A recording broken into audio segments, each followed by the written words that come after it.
Welcome back to Lit Sports Online. We're here to talk about UFC Fight Night 144, Assuncao versus Moraes 2 on ESPN Plus this coming Saturday night. Wow, exciting. So I wanted to actually make a point to talk about that. ESPN Plus, and it shows the changing of the landscape, especially with like sports and other forms of entertainment. Now it's online now. That's crazy to me. Yeah, they kind of went from the Fox deal, where everything they did with Fox was either on Fox Sports 1 or Fox. You know, so they didn't really have an online platform with Fox, but they have this online platform with ESPN, and they are favoring it and putting what would be like a random Fox Sports 1 card that would kind of get buried by a lot of things on the ESPN Plus platform. And while it still might get buried by sporting events that are actually on TV, because a lot of people aren't going to go to their internet service first unless they're aware of the card. As long as they do well marketing it, I think that it could be a really good step for them, especially since they're still doing their Fight Pass original platform as well. Well, as someone that works in the telecommunications field, you know, I work for Verizon, you see more and more people going away from the cable. Yeah. And ESPN is one of those companies that I feel like is in the forefront that's making the moves to a lot of their events. Even like, I think it was the Australian Open tennis was like one of their days was streamed solely online. And now here we are. I think that's just exciting for me. So I just wanted to make that point, actually. Yeah, especially with younger people today who are all cutting the cord and opting for Netflix, Hulu, HBO Now instead of getting it through their cable. Sling TV, all that nonsense. It's a change in the world that we live in. But let's get into some of these matches, though. A big, interesting card. We're going to talk about some of the other stuff. So the first fight that we want to talk about, just talking about the top four tonight, we'll start with Charles Oliveira versus David Teymur. And for me, this is kind of an exciting fight because it's your kind of typical matchup that you see is a long-time veteran and Charles Oliveira, who has big wins over bigger name guys and is a seasoned veteran, versus an up-and-comer in David Teymur, who's an exciting striker who's 8-1 right now, and he's had some exciting fights in recent times, and they're kind of stand-up battles. So it's kind of an interesting matchup of styles, as well as an interesting matchup of people at different points in their career. Yeah, you know, and so it with Charles Oliveira is kind of his stand-up game is kind of a Muay Thai game, whereas David Teymur is kind of more of a Dutch kickboxing style. He is kind of quicker than Charles Oliveira, but I think that Oliveira has good enough kind of standing defense that he'll be able to handle the predominantly striking game of a David Teymur and take him down, because Charles Oliveira has a much more proven ground game. Yeah. If we can't look at it and say, you know, he's better or whatever, which I think he is, it's just he has a plethora of submission victories in the UFC, and he's facing a younger guy, so I think we might see Oliveira take the fight to the ground and get the win, but So if the ground goes to the fight, Oliveira definitely has the advantage. Yeah, if the ground goes to the fight, I mean, if the fight goes to the ground. Yeah, Oliveira has the advantage, I would say. But you never know how it's going to go. Yeah, anything can happen. Yeah, definitely. So moving on to the welterweight division, we got one of the best Brazilian Jiu-Jitsu practitioners in UFC history in Demian Maia versus Lyman Good. I don't know much about Lyman Good, but Demian Maia. Exactly. I mean, you're never in a bad place if you're putting money on Demian Maia, because if he gets his hands on somebody and is able to drag him to the ground and get him into that realm of grappling, they're in deep trouble. Some big trouble. Yeah. So I'm gonna have to say Demian Maia takes this one against relatively unknown Lyman Good, but this will be a good measuring stick of where Lyman Good is at in his career and how good he actually is. If he can keep Demian Maia off of him and somehow manage to pull out a win, then it could be it could open doors for the kid. Yeah, exactly. Because I mean, Demian Maia doesn't have the strongest wrestling takedown game or anything, but say this guy's able to keep Demian Maia off of him and outstrike him for the majority of the fight, then launches him towards the top of the division. Demian Maia is a huge name. Phenomenal fighter, very, very well respected. So any win over him at any point is great. Yeah. So moving on to co-main event, we got Jose Aldo versus Renato Moicano. Jose Aldo. Mm-hmm. Know him. Yeah, as you know, one of the greatest fighters in history, long-time featherweight champion, dethroned by Max Holloway. But one of the best nonetheless, coming off of a phenomenal win against Jeremy Stevens, a body shot win. So it's one of those just straight to the kidneys. In the liver or the kidney or something. It just... all your shit's just being held together. It's not a good place to be in. Your body just shuts down. Even if your mind wants to keep going, your body just body done. Forces you to stop. Versus Renato Moicano, whose only loss in his career is to Brian Ortega, who we just saw. We just saw him. He lost his title bid against Max Holloway, and in that fight. It's kind of a good measuring stick of where he's at, even if completely disregarding the rest of his, his resume, which is phenomenal. He has great wins over highly touted veterans of the sport. But looking at the Brian Ortega win, it's kind of a good measuring stick because he just fought the champion that Moicano and Aldo are kind of vying to fight, right? In Max Holloway. But we saw Renato Moicano win most of that fight. Yeah. He was winning the stand-up battle. He was able to control the distance. He was able to strike at range better. But Brian Ortega is a phenomenal grappler and was able to just get Moicano in a bad position and pull out, I believe it was an arm-in guillotine choke late in the fight and take the victory, which I think he had 2 more fights after that. After that he went on to beat Cub Swanson and Frank Yeager and go for a title shot. Since that fight, Moicano's gotten a couple more wins under his belt, and so I think that this fight, if not a number 1 contender fight, is definitely in the future. Whoever wins this fight, one more fight tops than a title shot.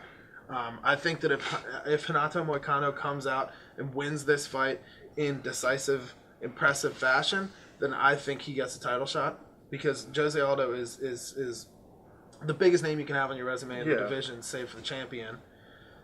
One of the greatest fighters of all time was on the pound for pound greatest list for a majority of his career in the UFC. The only reason that he doesn't have that same stipulation of being a title shot with a big victory is because he lost to Max Holloway twice. Which is the only reason I think that this fight is almost more pressure on Jose Aldo, right? Because if Jose Aldo loses this fight, Moicano goes on to fight Holloway. Jose Aldo is just basically he's never going to get another title shot in his career. Yeah. But if he wins this fight, even if he doesn't get a title shot, it keeps him right there. It keeps him in the conversation. Yeah, they're not going to put him in there against Holloway, I don't think, for a 3rd time. But he will still be right there at the top. So if there's a change of the guard there, somebody else takes the title, Holloway moves up a weight class, Jose Aldo is right there. So he needs to keep himself in that position. Even though it's a number 1 contender fight for Moicano, it is, I think, a higher pressure situation for Aldo. Yeah, I mean, I think, and I always love these changing of the guard fights, these, matchups where it's like the older guy goes against the young guy. Because here's the thing. While, yes, the younger guy usually gets the prize, gets to go to become number 1 contender, gets to have more of a shine, the older veteran, because you don't want to say older guy, the veteran is trying to stay on top, trying to stay in the game, trying not to be phased out. This happens in every sport. You can talk about it. Aldo is trying to stay relevant and trying to stay in the conversation. Again, one of the most decorated, one of the best fighters ever. But nonetheless, this fight's more important, at least to him. I can't say it enough. It's like more important because if he loses, well, might as well just pack your bags and retire. Yeah.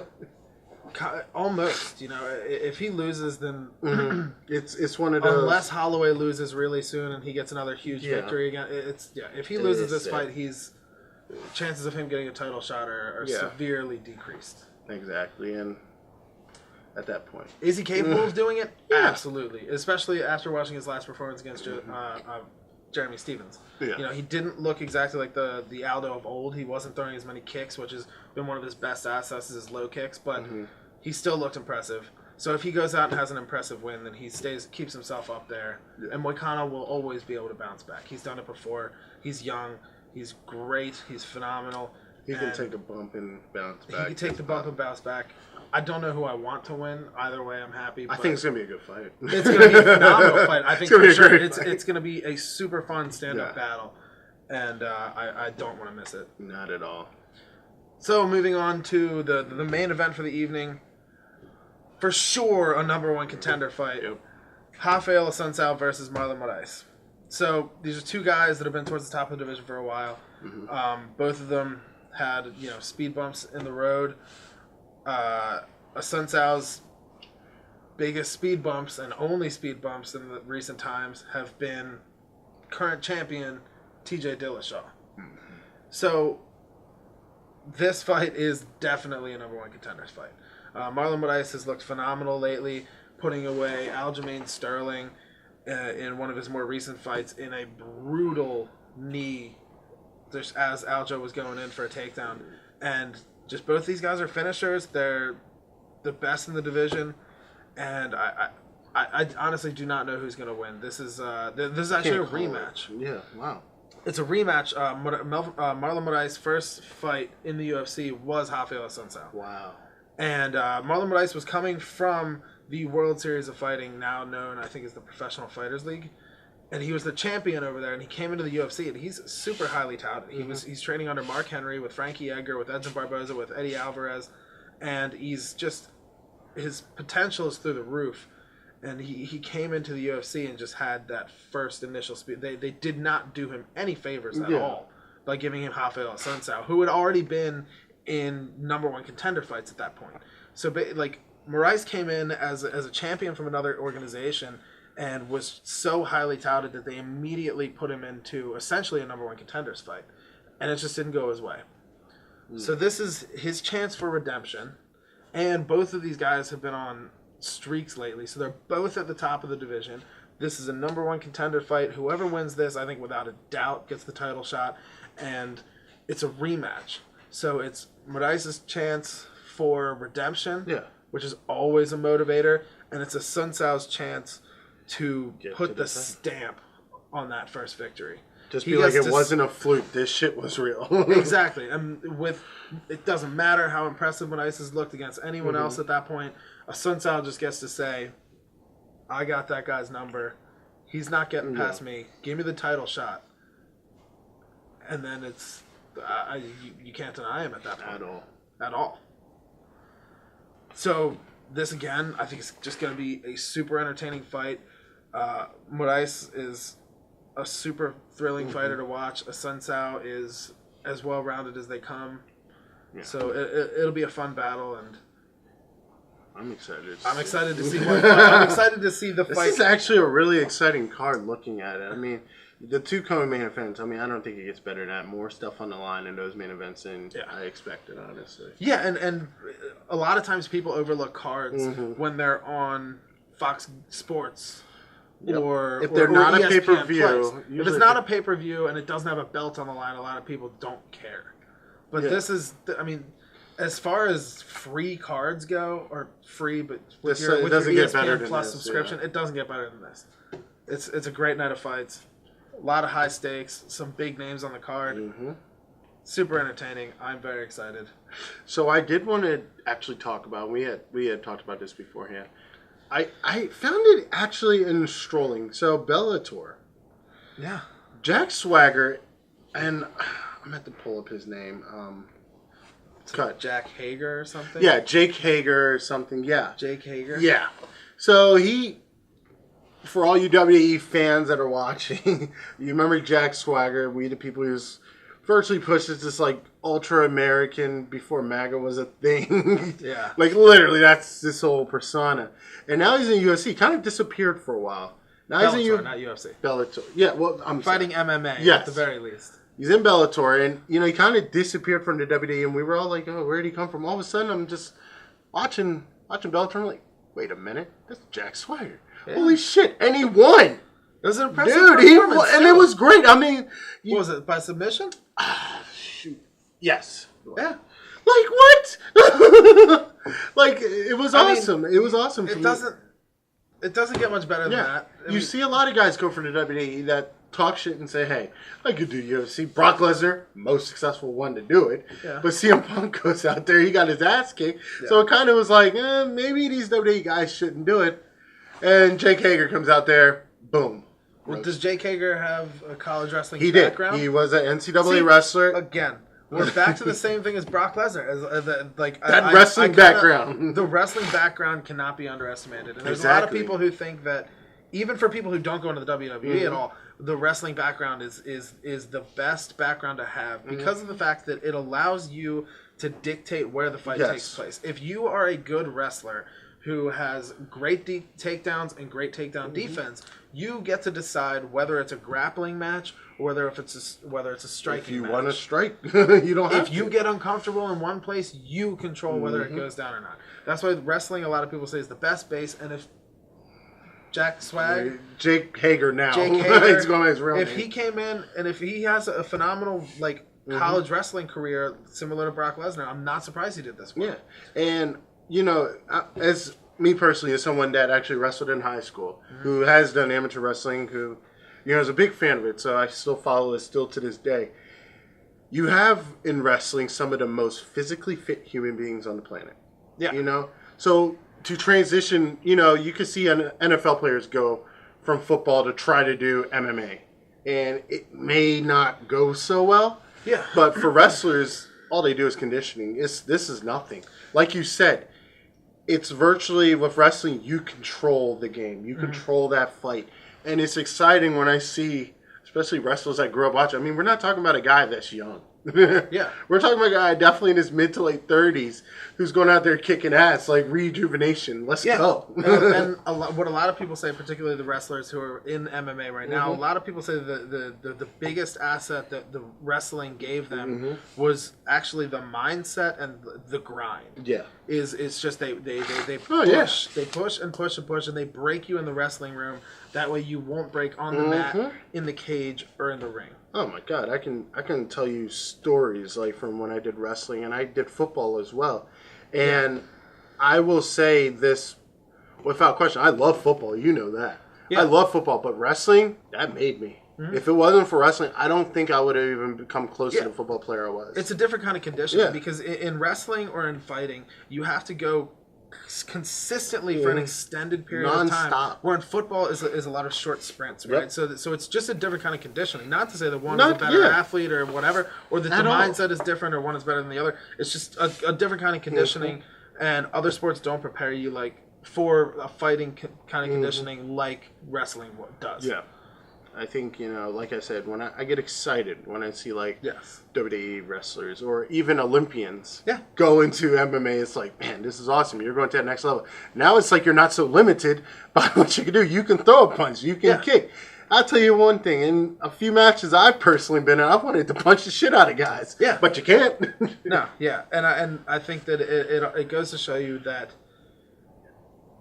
professional wrestlers, WWE athletes, can't necessarily come over into MMA and do well. And just do it, yeah. But a college wrestler can go into MMA and do well. Particularly if they go and fight at the level they're supposed to fight at. Yeah. Not everybody is going to be a Brock Lesnar who comes in and wins the UFC title undefeated in 5 fights. Yeah. That's not going to happen. That's a freak. That's a freak of nature. Your Jake Hager could go into Bellator and fight a low-name guy and win in an MMA fight at a relatively high level and have good exposure from it. And I'm excited because the sky's the limit from here. He showed that, hey, yes, you probably underestimated me. Yes, I haven't done MMA for as long as you would put me on that pedestal to do it. But here I am. I'm here. Let's go. Yes. So, speaking of great wrestlers and Bellator, we got to get to what I think is the bigger news from Bellator. No disrespect to Jack Swagger or whatever his name is. We have the first ever two-way champion in Bellator history, Ryan Bader, current light heavyweight champion, just won the heavyweight tournament against one of 2 or 3 greatest heavyweight fighters of all time, Fedor, the last emperor, Emilianenko.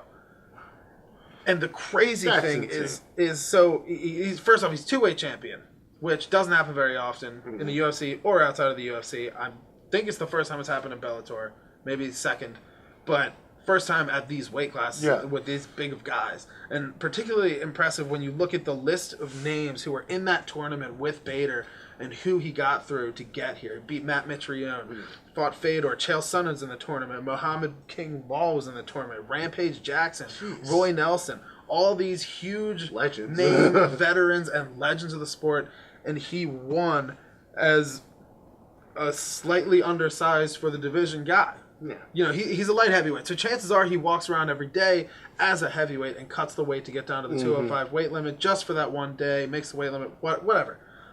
But he beat Fedor. He beat some of the biggest name heavyweights of all time, became the 2-weight champion, and now a lot of people are looking at it and saying, how cool would it be to see the 2-weight Bellator light heavyweight champion Ryan Bader versus UFC champ Daniel Cormier. Dude, that would be fucking sick. It would be sick. I don't think it's going to happen. UFC don't think would be willing to do that with Bellator. No, they don't want to be... Well, UFC yeah, they're not going to do a cross-promotion champion versus champion thing because the loser loses too much clout with the public. Well, my champion is better than yours. Your company is shit. You can't say champion of the world anymore. No. If your champion of the world lost to a different champion of the world. Yeah, because that person goes on to become the undisputed champion, and your belt is like just plastic eBay shit. Yeah, exactly. And what do you do if you have to put the Bellator belts up for grabs, and then a UFC fighter takes them, or vice versa? Like, what is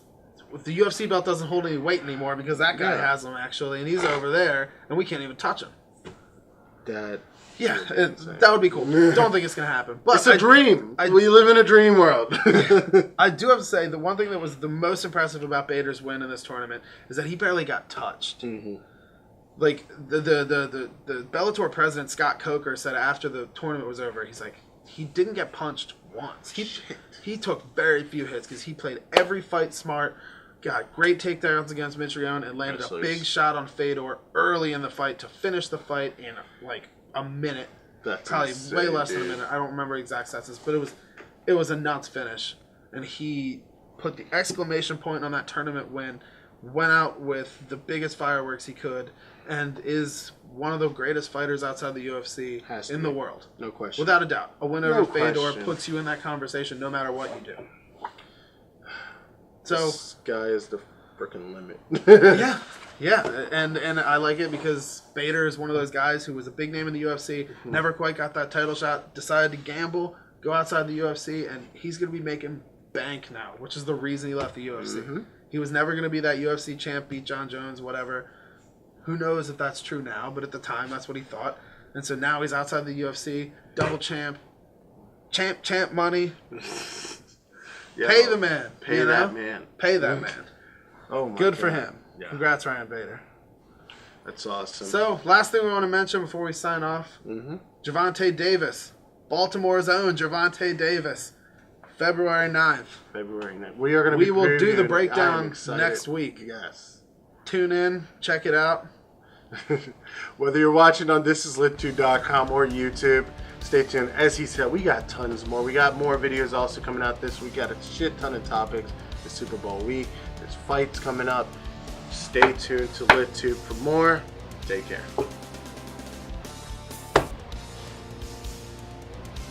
Awesome, dude. What's up versus Moraes 2? Assuncao versus Moraes 2. Yes. Yes. All right, let's do this shit. On. I gotta get home and get Taco Bell. On.